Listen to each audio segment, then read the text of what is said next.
allons tout droit. La nouvelle naissance, c'est vivre le royaume. Alléluia. Ah, frère Franck. Il dit c'est vivre le royaume.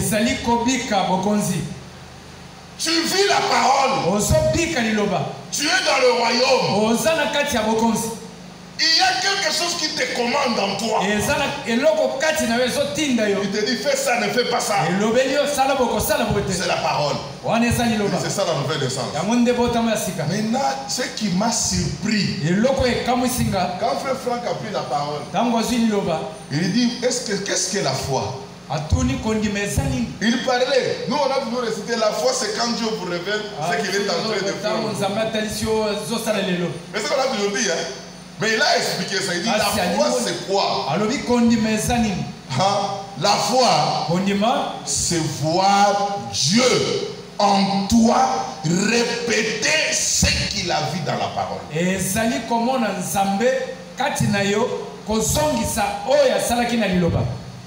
Tu as dit dans la parole le croyant impose les mains au malade. Mais cela ne peut pas être une phrase.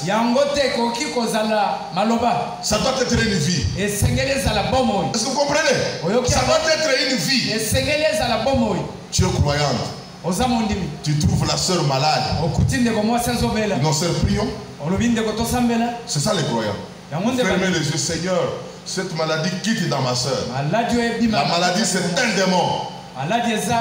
Je demande la guérison divine au nom de Jésus-Christ. Il dit la foi, c'est que Dieu puisse répéter ce qu'il avait fait. Qu'il répète ce qu'il avait fait l'autre fois en vous. Dites Amen. Frère, ça vous a compris? On ne peut pas seulement réciter l'eau. Nous attendons la restauration. Mais tu as lu dans la Bible qu'il y avait une femme qui est allée adorer Jésus avec du parfum et tout ça. Tu l'as dit. Mais cela doit être une vie en toi. C'est-à-dire le Seigneur doit répéter la même chose. La même vie là de la femme prostituée. Il la répète chez toi. Tu as dit dans la Bible que Rahab, la prostituée, a reçu les espions, a reçu le messager. Ce n'est pas une lecture. Mais la même vie là doit être en toi. Tu dois te voir un Rahab qui reçoit le serviteur. Une Rahab qui est sous le sang de Jésus-Christ. C'est ça. C'est ce que Franck a dit. Il dit la foi doit être une réalité. Personne n'a compris la réalité. C'est ça la réalité. Tu as lu dans la Bible. Mais que cela doit être une vie. Mais, Seigneur, répète la même chose. Il dit, lors de la nouvelle naissance, je répète d'abord la prédication. Dieu nous ouvre l'entendement. Nous entendons la parole. Et lors de la nouvelle naissance, Dieu nous donne la compréhension de la parole. Et cela, il est fait au moyen de la grâce. Pas à tout le monde. Seulement aux hommes et aux femmes élus et prédestinés. Et là, je veux vous dire ouvertement. Si vous entendez un prédicateur qui dit quand frère Franck prêche là-bas, il parle au dénominationnel, c'est faux. C'est faux. Frère Franck ne parle pas au dénominationnel. Frère Franck a le même ministère comme Paul. Dieu l'a établi pour les élus. C'est pour les élus. Quand il dit n'allez pas de ville en ville, vous n'avez pas un mandat. Il parle aux élus de ne pas avoir les comportements comme les dénominations.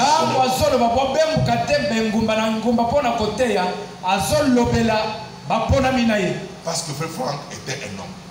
Maintenant, il a pris cette écriture ici. Ce que je dis, c'est ce qu'il a dit. 12. Romains 12. Il dit, je vous exhorte, frères. Je vous exhorte, mes sœurs, par la compassion de Dieu, à offrir vos corps comme un sacrifice vivant, saint, agréable à Dieu. Vous avez compris? D'abord, nous devons nous croire comme un sacrifice. Je suis sacrifice. C'est-à-dire mon corps ici n'est pas à moi. Mon âme ne m'appartient pas. Tout à partir de l'intérieur, ça appartient à Dieu. Tu dis, Seigneur, je n'aime pas me décider. J'aimerais que Dieu décide. J'aimerais que Dieu me montre ce que je peux faire. Il dit, si vous faites ça, vous allez offrir à Dieu un culte raisonnable. Mais Louis Zego a mal traduit. Il a dit, si vous faites ça, vous allez donner à Dieu un culte spirituel. Un culte spirituel. Parce que beaucoup de gens pensent que l'église doit être spirituelle, c'est-à-dire quand on fait un mouvement, on crie, on chante. Le culte spirituel, c'est quand moi-même je me considère comme offrande à Dieu.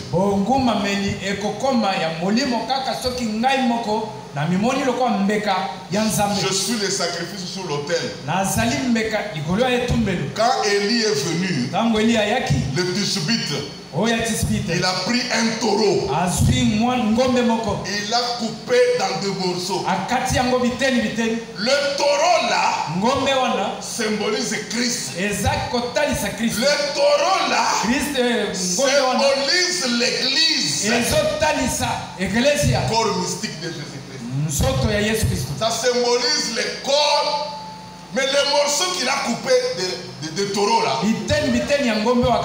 c'est ça les individus. Les individus, le morceau là, ce sont des individus nés de nouveau. Nés de nouveau. Mais jusque-là, ils ne sont pas encore unis. Alléluia. Mais pour qu'ils forment un corps, c'est quand le feu va descendre. Aujourd'hui, tous ceux qui sont nés de nouveau sont séparés les uns les autres. Mais l'objectif de Dieu, c'est de lui donner un culte spirituel. Ça commence par la nouvelle naissance et ça va par l'unification du corps. C'est ainsi que le corps jusqu'aujourd'hui est séparé. C'est ce que Frère Branham a fait.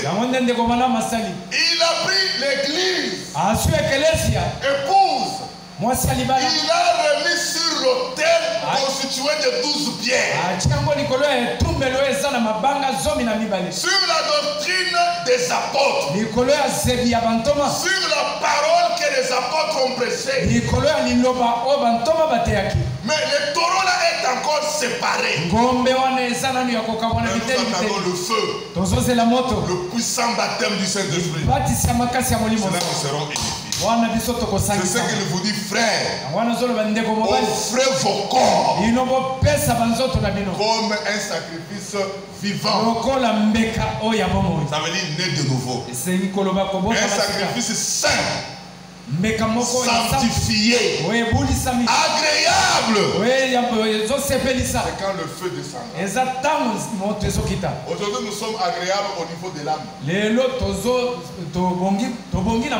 Mais bientôt tout le corps sera agréable. Parce que nous sommes sous l'autel. Et là, on va lui offrir un culte raisonnable. Ne vous conformez pas au siècle présent. Ne regardez pas le monde. Ne vous conformez pas aux interprétations particulières. Mais soyez transformés par le renouvellement de l'intelligence. Mais comment nous sommes transformés? Le renouvellement de l'intelligence. C'est pas la nouvelle essence. Maintenant, ce qui m'importe, c'est le verset suivant. Il dit, afin que vous discernez. Vous discernez. Quelle est la volonté de Dieu? Ça, c'est la lecture qui est dans Louis II. Mais la Bible qu'avait Frère Franck disait que afin que vous jugez. C'est-à-dire les frères qui sont nés de nouveau doivent être capables à faire un jugement de Dieu. Alléluia. Amen. Comment le jugement de Dieu doit être? C'est ça le discernement. Savoir discerner qu'est-ce qui est bien et qu'est-ce qui est fou. Amen. Et ce que je fais réellement, c'est la volonté de Dieu. Quand je me comprends, est-ce que c'est la volonté de Dieu? Quand je sers le Seigneur, c'est la volonté de Dieu. Quand je parle, est-ce que c'est la volonté de Dieu? Ah, c'est ce qu'il veut dire. Il dit les gens qui sont déjà transformés, c'est l'église. Frère Franck dit là, ce verset ici, il ne s'adresse pas à n'importe qui, mais il s'adresse à l'église.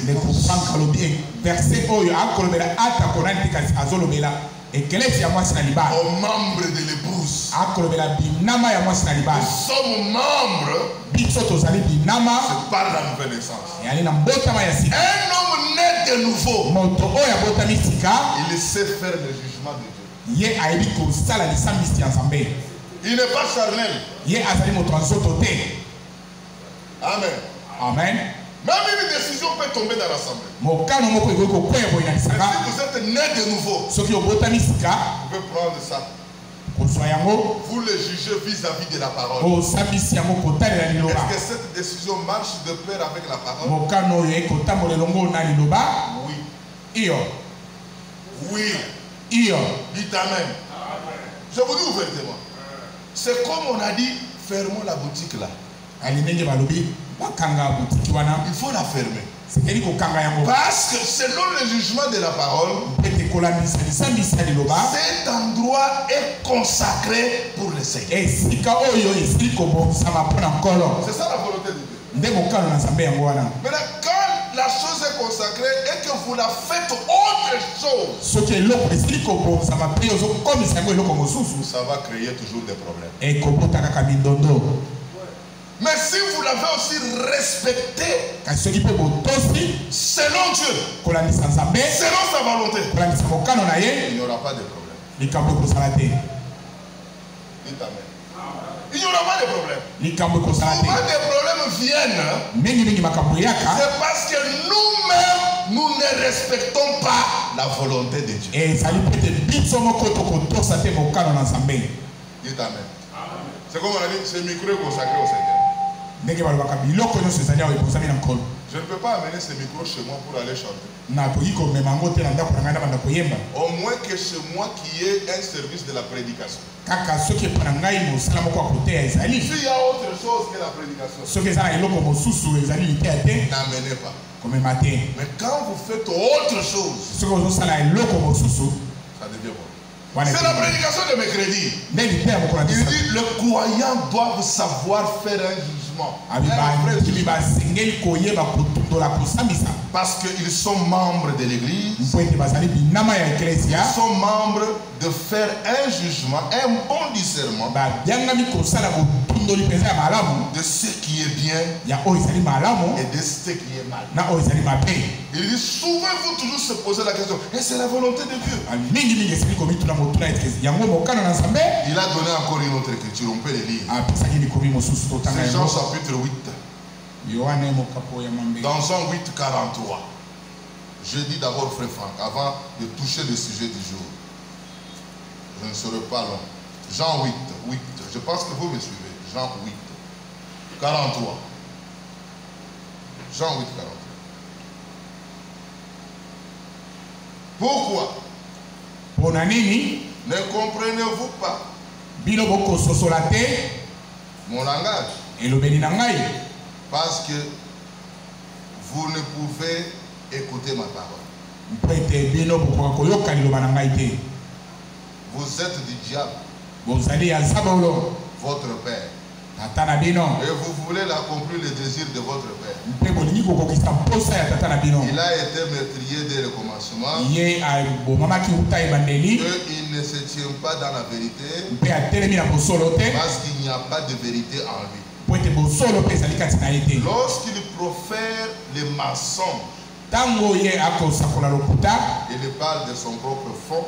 Car il est menteur et le père du mensonge. Et moi, parce que je dis la vérité, vous ne me croyez pas. Amen. Amen. C'est-à-dire ici Jésus reprochait les pharisiens. Ils faisaient toujours un faux jugement. Pourquoi ils faisaient un faux jugement? C'est parce qu'eux-mêmes ne connaissaient pas la volonté de Dieu. La volonté de Dieu c'était quoi? C'était Dieu qui est devenu un homme et descendu sur la terre pour sauver l'humanité. Amen. C'est pourquoi il a dit que ta volonté soit faite sur la terre. Eux ne croyaient pas que Dieu est venu dans un homme. Ils ne savaient pas que Dieu a choisi un homme ordinaire, un homme simple, pour y habiter, pour confondre leur sagesse.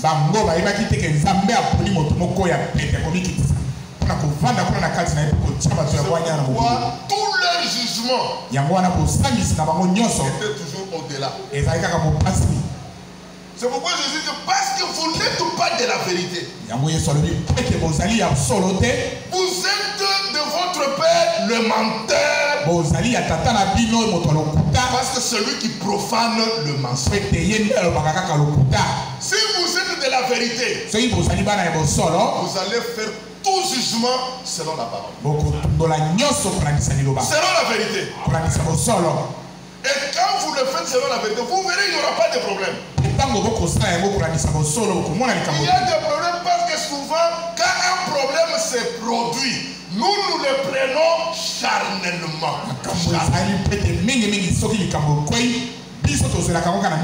Vous devez d'abord connaître quelle est la vérité. C'est la promesse de l'air. Quel est le plan de Dieu aujourd'hui? Le plan de Dieu. Dieu ne nous a pas appelés ici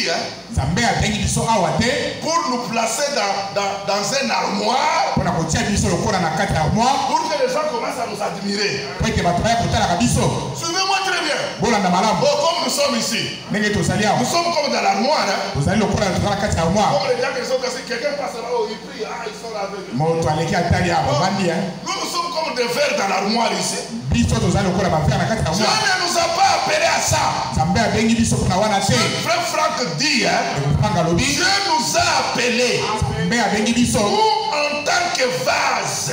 Il dit la vase là doit être purifiée par la parole pour que Dieu puisse s'en servir.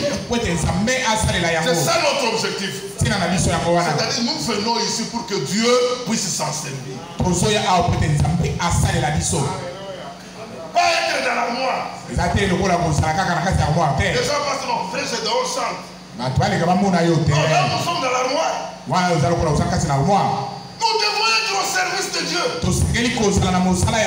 Ça veut dire que moi-même, je dis Seigneur, mets-moi dans ton service. Que je te sers. Et quand tu vas commencer à les servir, les gens ne te verront pas toi. Ils le verront Dieu lui-même. Et tu verras à ce moment-là, tu feras un jugement de la volonté de Dieu. Souvent nous faisons nos jugements seuls. C'est la parole qui juge. Ce qui se passe aujourd'hui. C'est la parole qui juge. Mais tout jugement doit être appuyé sur la volonté parfaite de Dieu. Regardez Marie. Il dit à Jésus, ne t'inquiète pas que nous, moi et tes frères et ton père, nous te cherchons.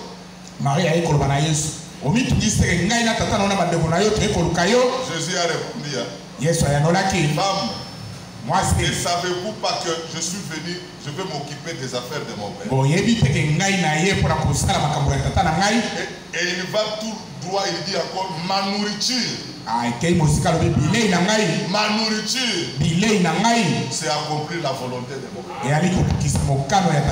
La volonté de Dieu aujourd'hui, Dieu veut voir les croyants devenir des vases. Des vases pour que lui commence à se servir. Pas le mettre dans l'armoire. Non, pas dire c'est un verre, mais quelle est son utilité? Vous voyez quand vous mettez le verre dans l'armoire. C'est pour que les gens admirent seulement que dans ces maisons, dans la maison ici il y a des verres. Le prophète dit que même si on les casse, ça n'a pas de valeur. Le verre trouve la valeur quand le verre est au service. Il dit nous aussi, nous ne sommes pas au service d'un homme. Alléluia. Il dit nous aussi, il ne faut pas sommer. L'église n'a pas besoin de chômeurs. C'est le frère qui dit ça. Il n'a pas besoin de chômeurs. Il n'a pas besoin de récipients qui chôment. Mais il a besoin de récipients qui doivent être au service de Dieu. Quand quelqu'un est au service, ce n'est pas toi qui te colle au service. Non, c'est Dieu. Il doit commencer un travail lui-même en vous. Pas souvent, frère, je suis à l'œuvre du Seigneur. Ça, c'est toi-même qui te mets à l'œuvre. Laissez Dieu lui-même faire son œuvre en toi. Et quand Dieu fera l'œuvre en toi, et il te donnera même la place. Il te dira ta place à toi n'est pas ici, c'est dans la chair. Et toi là, c'est ta place aussi.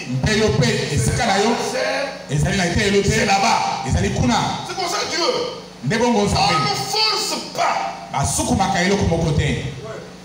On ne force pas. Regardez, j'ai toujours observé la vie des militaires. Les militaires, ils sont dans les camps, ils dorment. À 5 heures, ils étaient. On tourne la trompette. Ils comprennent directement. Que quand on m'appelle là, c'est l'alerte, on doit aller comparaître devant le chef. Il y a parade. Vous les verrez courir. Mais quand ils arrivent au lieu de parade, le militaire ne s'installe pas en désordre. Il regarde seulement le terrain comme ça. Ça, c'est le bataillon tel. Ils connaissent que tel bataillon se positionne dans telle position. Parce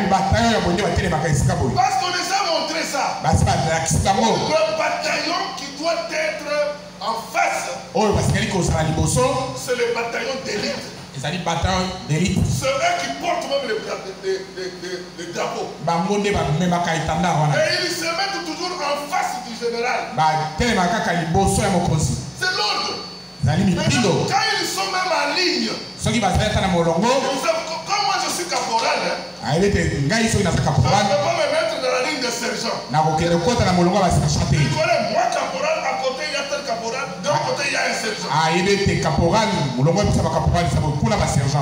Observez seulement qu'il faut la parade. Chacun il connaît sa position. Même pendant les défilés. Il dit, moi je ne peux pas défiler là-bas. Moi je vais défiler avec des caporaux. Et devant nous il y a le sergent. Et ils se suivent tous en marche. Le frère Branham me dit que le modèle de l'armée, ils l'ont copié à l'armée céleste. Il dit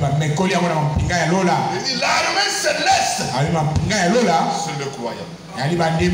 Les croyants nés de nouveau. Ils doivent avoir leur position. Si tu es le genou, tu es le genou. C'est pourquoi notre position sera connue l'un de ces 4 matins. Chacun connaîtra sa position. Et nous irons de l'avant. Devant Dieu, tous les dons, même le ministère, il dit ça doit s'exercer selon la foi. Dites amen. Encore amen. Qui a compris? Il dit les dons et le ministère fait ses dons. Ça doit s'exercer selon la foi. Qui peut me répondre? Qu'est-ce que notre foi nous dit? Nous attendons que Dieu fasse le remplissage. Pour m'utiliser. C'est pourquoi je ne peux pas me prétendre avoir un ministère. Je ne peux pas me prétendre j'ai un don. Vous avez compris? Ça doit s'exercer selon la foi. On arrive au cas de Frère Bérénice, il m'a dit, cette compréhension, est-ce que tout le monde en a? Mais non, pas frère.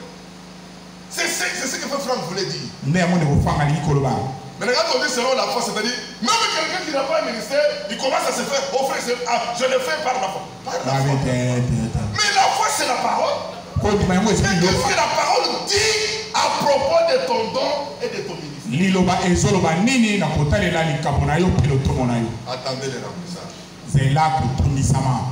Pour que vous soyez en ordre et dans les que Dieu bénisse sa parole. Il dit le croyant doit toujours avoir le sens de la parole. Maintenant, le vrai sens de la parole aussi. Écoutez, frère, nous devons voir. Ça, c'est le désir de nous tous. Nous devons voir cette parole prêchée soit une répétition de vie en moi. Amen. Et ça doit donner des répercussions. Et lisons la Bible. Dieu veut faire utiliser les vases comme il les avait utilisés au commencement. Amen. La même manière qu'il a utilisé les apôtres. C'est ce que nous voulons voir qu'il nous utilise. Amen. Je ne veux pas que je commence à servir Dieu au modèle de dénomination. Commencer à voyager de... Ça c'est le modèle de dénomination. Le baptême du Saint-Esprit au modèle de dénomination. Moi j'aime que moi en tant que vase, qu'il m'utilise comme il avait utilisé d'autres vases au commencement. C'était ce que Frère Franck a prêché. Vous êtes bénis. C'était une courte prédication. Maintenant, cette prédication nous amène nous aussi dans l'humilité. La vase qui doit s'attendre que Dieu l'utilise, c'est la vase humble. La vase humble. Si vous n'êtes pas humble, vous êtes malheureux, ma soeur et mon frère. Je vais lire encore ici Frère Branham. Oh, j'aime beaucoup lire Frère Branham aujourd'hui. 121. Dieu dans la scène. Parce que si vous disiez, pourquoi est-ce qu'un Dieu juste fera cela? Parce que l'homme, quand il a été fait au commencement, c'est au commencement de la création, il ne devrait pas essayer de se débrouiller. Suivez Frère Branham.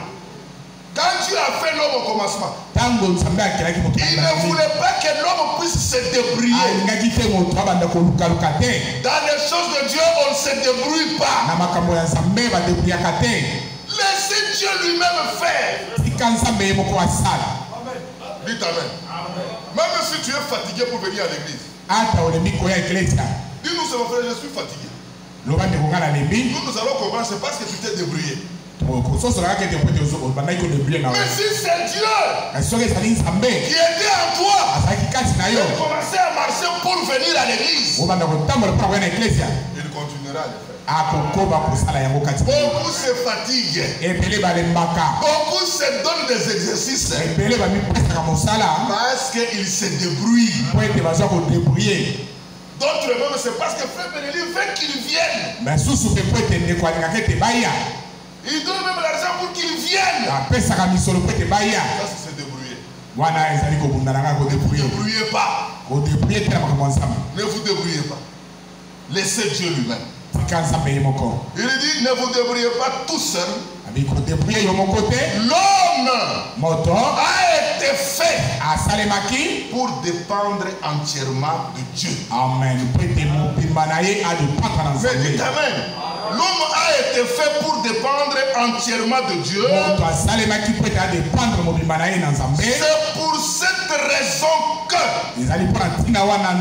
nous sommes comparés à des agneaux. Parce qu'un agneau, une brebis, dépend de Dieu.